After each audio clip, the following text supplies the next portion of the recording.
on avait déjà une idée de l'endroit où on allait parce que en France, on a beaucoup de données de santé qui sont déjà disponibles en open data et qui peuvent nous permettre de piloter un petit peu les questions plus précises qu'on va pouvoir se poser. Donc on savait déjà que l'empreinte sanitaire des entreprises du G5 Santé allait être forte.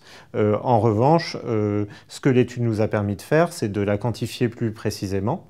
Et en fait, on a de ce point de vue-là des résultats très intéressants qu'on a pu compléter par l'évaluation de l'empreinte industrielle. Et là, pour le coup, on n'en avait aucune idée puisque toutes les données viennent des entreprises elles-mêmes qui nous ont fait confiance et qui nous ont confié leurs données. Et là, effectivement, on a des résultats, je ne dirais pas surprenants, mais plutôt encourageants en termes d'empreinte industrielle et de capacité à soutenir une indépendance sanitaire de la France.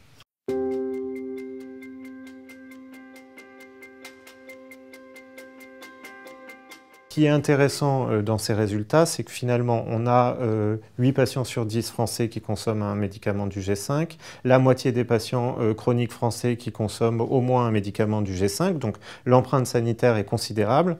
Les entreprises françaises pèsent fortement dans la prise en charge des patients français, des patients chroniques français. La question, c'est comment ça se sous-tend en termes de filière industrielle. Alors, on a fait une première analyse qui n'est pas le dernier mot sur l'évaluation de l'empreinte industrielle des entreprises du G5 Santé, mais on a regardé qu'est-ce qui se passait en termes de fabrication du principe actif, en termes de finalisation de la fabrication du médicament, de fabrication du produit fini, et de conditionnement primaire et secondaire. Et ce dont on s'aperçoit en termes de visibilité qu'on a pu donner avec cette étude sur le fonctionnement des filières, c'est que 80% des traitements du panier G5 ont au moins un site de fabrication en Europe, c'est-à-dire en France ou en Europe au sens Union européenne. Quand on regarde les étapes ultérieures de fabrication du médicament, donc le produit fini, le conditionnement primaire, le conditionnement secondaire, on dépasse 90%, voire 95%.